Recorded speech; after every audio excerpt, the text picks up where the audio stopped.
Selamat bergabung para mahasiswa Fakultas Seni Rupa dan Desain Universitas 11 Maret khususnya dan masyarakat umum pecinta batik klasik Surakarta pada umumnya.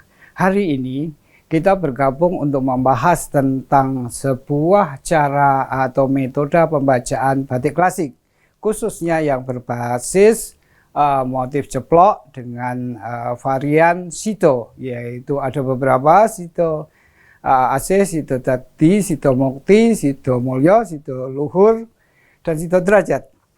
Nah, hari ini kita akan bahas yang sito Mukti. Kata sito identik dengan harapan, semoga menjadi, dan mukti, bagi orang Jawa kata mukti itu identik dengan hidup sukses atau mapan. Lalu kalau itu terimplementasi menjadi sebuah motif, apa sebenarnya pesan atau makna atau nilai-nilai filosofis di balik motif sito mukti tersebut? Untuk mengkaji atau menjangkau wilayah maknawi tersebut, saya akan menawarkan kepada mahasiswa dan masyarakat umum kita menggunakan teknik pembacaan yang universal, meskipun itu agak buddhistis, pengaruh Buddhisme, yaitu dengan sistem mandala. Sistem mandala adalah sebuah sistem rotasi dalam pembacaan. Dan untuk di karya-karya di budaya Jawa biasanya lebih banyak menggunakan jenis mandala yang pradaksina, yaitu putaran dari arah kiri ke kanan searah jarum jam. Ada yang berkebalikan dinamakan prasawiya, yaitu dari kanan ke kiri.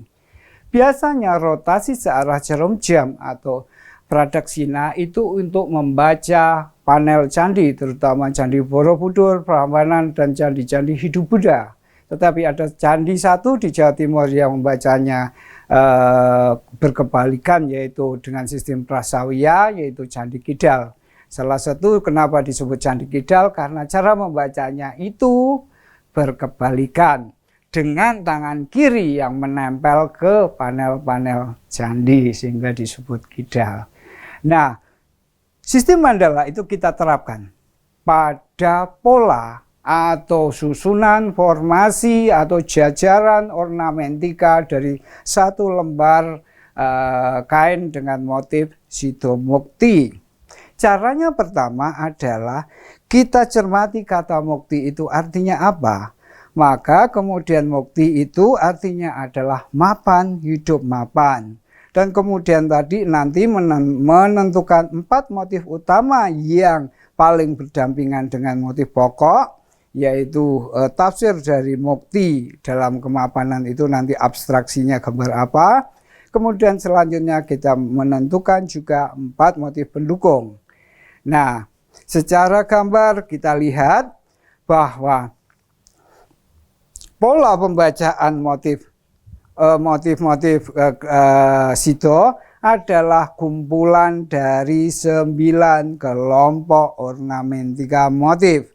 Yang pertama kita ambil tengahnya, yaitu nanti kita tafsirkan mukti itu dengan gambar apa. Kemudian bersebelahnya yang paling menempel kita tandai dengan A, berikutnya B, berikutnya C, dan D. Nanti kemudian kita pilih yang ring kedua, yaitu dengan kita memberi tanda V, X, Y, Z. Dari kelompok itulah kemudian kita pecah menjadi kalimat pertama, yaitu gabungan antara A ditambah B, kemudian didukung oleh V. Kalimat kedua, B ditambah C didukung oleh X. Kalimat ketiga, C ditambah D didukung oleh Y. Kemudian yang keempat adalah C ditambah D didukung oleh Z. Nah, kemudian kalau kita implementasikan, sebenarnya yang paling dekat dengan mukti itu apa? Apakah lar? Enggak, itu keluhuran. Apakah kupu-kupu? Bukan, karena itu lambang sebuah aktivitas. Apakah itu lar terbalik? Enggak, karena itu bukan wilayah dunia pendidikan. Lalu apa yang tersisa itu? Belalang? Enggak, karena mukti itu justru bertentangan dengan belalang. Yang tertinggal dari keseluruhannya itu adalah bentuk joli. Joli itu semacam rumah-rumahan yang biasanya hanya bisa diduduki satu orang dan itu ditandu oleh 4 atau 6 orang seperti dalam film-film lawas itu ya, tentang kerajaan, tentang film kolosal yang ada tandunya, itu biasanya putri raja atau pangeran dan semacamnya. Nah, kita kemudian ketemu bahwa subject matter dari mukti diabstraksikan dengan joli. Sekarang langkah berikutnya adalah gambar joli itu diapit oleh gambar apa saja? Ternyata diapit oleh belalang. Itu A. B. Diapit oleh kupu-kupu. C. Diapit belalang lagi. D. Diapit kupu-kupu. Berarti sebenarnya mukti itu isinya diapit belalang dan kupu-kupu. Nah, bukan lagu ya itu. Nah, kemudian sudut-sudut yang paling jauh itu lar atau sawat. Cuma persoalannya ada yang harus dicermati. Lar ada yang menghadap ke kanan, ada yang menghadap ke kiri, ada yang terbalik ke bawah dan seterusnya. Itu bukan kebetulan, bukan sekedar kesenangan si pembatiknya, tapi ada pesan yang mendalam. Coba kita interpretasikan 9 kotak itu dalam tafsir maknawinya. Nah, yang paling tengah joli itu presentasi apa? Presentasi dari potensi seseorang atau kemampuan seseorang atau prestasi bahwa dia sudah mencapai level yang pantas naik joli. Iya kan? Kalau zaman dulu itu yang naik joli itu pejabat, pasti mapan secara jabatan, secara status sosial, secara harta biasanya sudah mapan.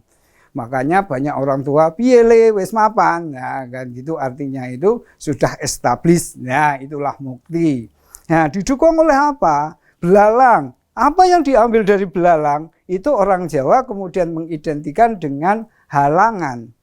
Nah, halangan inilah yang kemudian jadi simbol bahwa untuk mukti itu ada halangan. Ada juga harapan keberhasilan dalam bentuk kupu-kupu. Kenapa itu simbol harapan? Karena kupu-kupu selain bisa menyerbuk bunga menjadi buah, itu juga menjadi indah dan seterusnya. Dan kemudian ada juga belalang lagi, ada kupu-kupu lagi. Nah, kemudian kita cermati yang lar atau sayap bagian atas.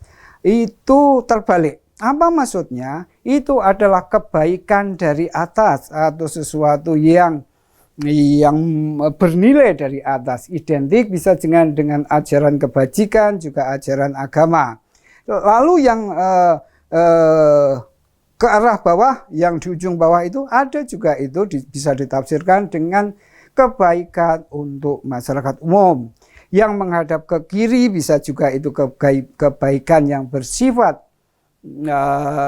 menghadap ke dalam ya, mengarah ke joli itu bisa itu bersifat dari kiri ke kanan ya, itu bisa bersifat ilmu pengetahuan. Dan yang menghadap ke arah kiri lar itu bisa berarti agama. Jadi posisi lar atau sawat beda menghadap bisa berbeda maknanya. Kemudian coba kita cermati. Kalau itu kita sederhanakan dalam bentuk kata, apa yang terjadi? Oh, mukti itu artinya prestasi. Lalu prestasi itu apa menurut konsep Jawa? Dia selalu berhadapan dengan persoalan atau kendala atau halangan atau tantangan. Dan itu harus dilalui untuk bisa berhasil. Bagaimana? Harus berusaha. Nah, jangan lupa ada wilayah ketuhanan, wilayah ilahiyah, wilayah kepercayaan yang harus disertakan dalam perjuangan itu. Kemudian kalau sudah berhasil gimana? Kalau berhasil itu jadikan itu sebagai tanggung jawab. Nah, tadi ada lar yang menghadap ke kanan ke kiri, itu tanggung jawab harus disertai juga dengan kebaikan atau norma, itu bisa artinya juga agama dan seterusnya. Kemudian kalau sudah bertanggung jawab kemana lagi? Untuk mencapai keberhasilan yang lebih tinggi lagi. Didukung oleh apa? Kita coba membuat kebaikan ke masyarakat. Kemudian berikutnya jadikan itu sebagai cara untuk menjadi solusi bagi orang lain. Kalau itu dikalimatkan, maka yang terjadi adalah coba sitomukti, kemapanan, kesuksesan. Kita kalimatkan dari yang pertama, belalang dan kupu-kupu. Jika terkendala menuju keberhasilan, jika belalang menuju kupu-kupu, maka berpeganglah pada keyakinan ilahiyah. Di atas ada sayap atau lar yang mengarah ke bawah kan? Gampang dong bacanya. Nah, kemudian kalau sudah berhasil mengarah ke persoalan tanggung jawab, maka kalimatnya, setiap kesuksesan selalu membawa tanggung jawab, maka jagalah kesuksesan itu dengan norma yang benar. Bisa berlandaskan pada norma, etika, agama, dan seterusnya, itu universal. Lalu kalau sudah bertanggung jawab gimana? Kemudian tingginya tanggung jawab merupakan jalan untuk kesuksesan berikut. Nah, kemudian terus berputar ke arah kembangkanlah kesuksesan itu agar semakin besar tanggung jawab, sehingga menjadi kebaikan yang dapat disebarkan untuk masyarakat. Itulah Siddhamukti, rentangan gambar abstraksi motif yang berjejer-jejer hampir 200 kotak ceplok dalam selembar motif Siddhamukti ternyata memiliki pola pembacaan dengan melibatkan 9 kotak. Satu di tengahnya menjadi inti, didampingi oleh 4 dan 4 kotak berikutnya. Siddhamukti bukan kebetulan berjejer lar, sawat, kemudian belalang dan kupu-kupu, tapi itu menyimpan pesan-pesan kearifan lokal budaya Jawa. Terima kasih.